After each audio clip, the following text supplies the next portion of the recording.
back in the late 90s, I kept watching the overnight inflections by the Fed, long before M3 was done away with. And I kept waiting today, where did all the foam on top of the beer go? In other words, we're short money. In other words, we don't have enough liquidity in the monetary system to allow for loans.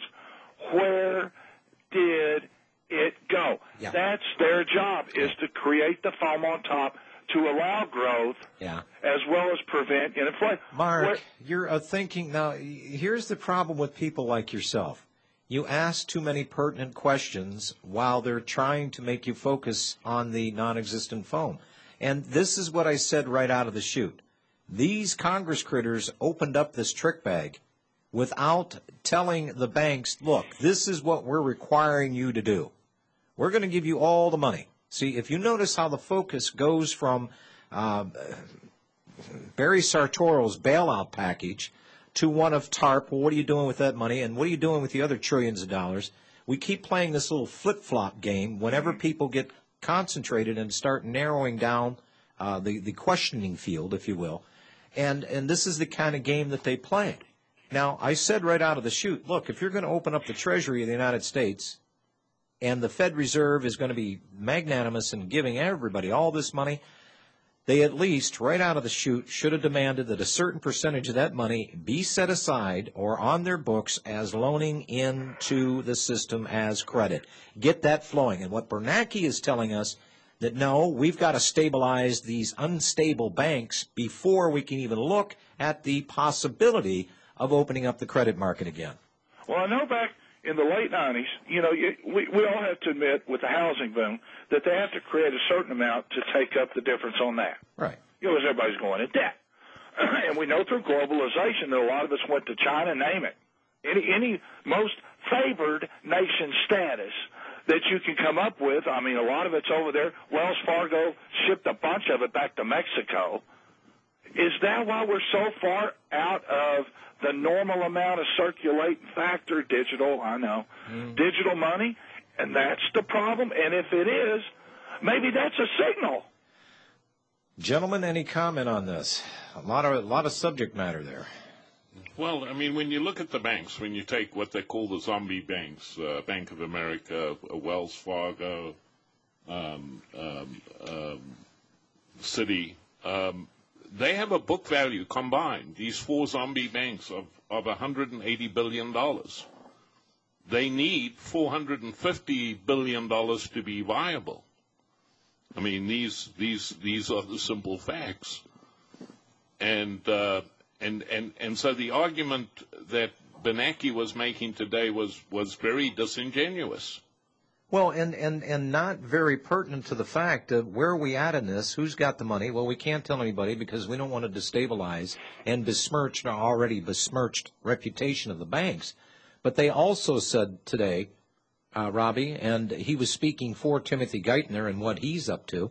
Yeah, he'll be gone by summer. He's going to be. But he says it depends on how the economy evolves and depends on the margin of safety we think we want to have. So on the issue here of are they going to need more money, they're saying, well, that's a possibility. Now, if they say that that's a possibility, you can bet your bottom dollar, if you got any left, that's exactly what's going to happen. But well, food and firearms haven't discoupled from gold. I know that for sure. Yeah, that's no kidding. Talk to you later. Thanks, Bob, John, and Robbie. Thank you, Mark. You're welcome. We'll go next to Alaska, then Washington, New York, and then up to British Columbia. We'll do that after this short break for the network. 800-313-9443 if you wish to opine or question. If words were gold coins, you'd be a rich person after what I'm about to tell you here. Mr. Chapman has stated in his newsletter, and folks, if you're listening to this program and you're listening to the three of us and you're listening to the wisdom of Mr. Chapman and you're not in receipt of his newsletter, information is power. And if you don't have that information, you're somewhat powerless. Bob says we've entered depression, which is in stage 2 of the crisis and simultaneously stage 2 of a long bull market in gold and silver. As autumn comes, the dollar would have broken to new lows versus other major currencies and gold and silver as inflation rages. We could be looking at a dollar trading between 40 and 65 on the U.S. exchange. On the dollar index in 2010, economic and financial distress will worsen. Some countries will slip into chaos. The fabric of society is going to be torn apart, regardless of Mr. Ben and his magic predilections that he gave the Senate today, the non-information information. Yeah, I wish I had got a subscription to the International Forecaster a decade ago. Maybe I'd have been able to buy a Nico Eagle for $4. And I'd be on that Hawaiian black sand beach drinking the drinks with little umbrellas in them. You're not cut out that way. You'd still come here for the action. Yeah. I'd be out there. Just like I'm going to apply for the militia even though I'm 73. Well, I'll tell you what, I'd be out there in the surf on that Hawaiian beach trying to beat up great white sharks. I don't know. It's in my nature. Oh, yeah. What can I tell you? Bill in Alaska. Hello, Bill. Los tres amigos, que paso from the land of the midnight sun. I don't speak that. Speak English, you Alaskan. My three amigos. How you doing? Pretty good. How are you, John? Not too bad. Seriously, Bob, how do you really feel about these people? I understate it all in my writing. And he tries to keep it at family reading level. I know it. I love it. Yeah. I would give my Social Security check for a month to see him and Kramer locked in a room somewhere. John, I just wanted to tell you, I didn't get a chance to hear the whole show yesterday, and I walked in the door from the grocery store, and I had it sort of playing in the background on the computer here, and I dropped my groceries all over the floor. Sorry about that. Was that over the Ted Pike issue? No. Oh, okay. That was over John Statmiller saying, okay, to the people of Alaska, maybe I owe you an apology. Oh, that one. Well, in my book, that's not exactly a grocery dropping event.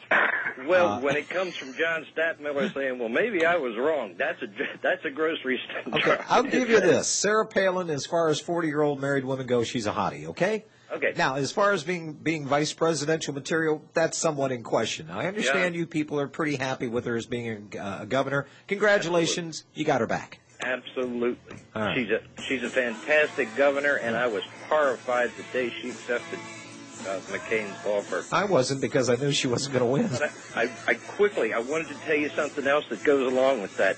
All right. You want it now or after the break? Well, it depends on how long it is, and if you keep talking, that means we're going to go to break. Just a quick news item of a similar nature. Well, I'll tell you what. Why don't you hang on to that thought, and we'll bring you back after the top of the hour break. Terry, Frank, Tony, and others will get to your calls as well. 800-313-9443. Very pleased to have Mr. Robert Chapman, the International Forecaster, with us today. Robbie Noel does his own program on this network from 6 to 7 p.m. Monday through Friday following this program. His website is The Flip Side, and we'll cover more information about Mr. Robert Chapman in the next hour as well, so everybody knows where to go and how to get there. And you want to get it straight, folks, every Tuesday. Well, on my program, you get it straight every day, but a special edition of the National Intel Report on this Tuesday, 24th of February, 2009, with Mr. Robert Chapman and the International Forecaster, Mr. Robbie Noel. And, Robbie does so many different things. Like during the break, one of these breaks, I'm going to have time to go to the bathroom because I'm doing filing between the breaks. At any rate, Bill in Arkansas, and I must let you know that we have our winner to the drawing online, and we'll bring her up after this first coming break. Bill, go ahead. John, this is not Arkansas. This is still Alaska. I'm sorry. I'm looking at AK here, and I always get it mixed up. My apologies. No 47 and behind it? There you go. John, I was listening to the news last night at 6 o'clock when it came on. Yes. And the legislature up here is trying to pass a law putting together a prescription database because they're convinced that the drug problem, is because of too many overenthusiastic doctors prescribing painkillers. Oh, I see. And I was watching this thing, and I thought, where do these people live? You know, I go to a doctor, and he's got signs up in there, we're not accepting any chronic, long-term patient care, blah, blah, blah, because they're scared to death, of prescribing that kind of stuff. Sure. So anyway, at the end of the thing, they said, however, Governor Palin stated that if they pass this, they're going to have to pass it without her signature. And the reason for that is that she said she has serious concerns about violations of patients' privacy, as well as the fact that she doesn't think that the government has any business sitting down at the table and telling doctors how to treat their patients. Well, Sarah, that, yeah, I thought was pretty damn gutsy. I think Sarah Palin here's the opportunity for her to go back to Alaska. She's already got the national attention, everybody telling her how wonderful she is.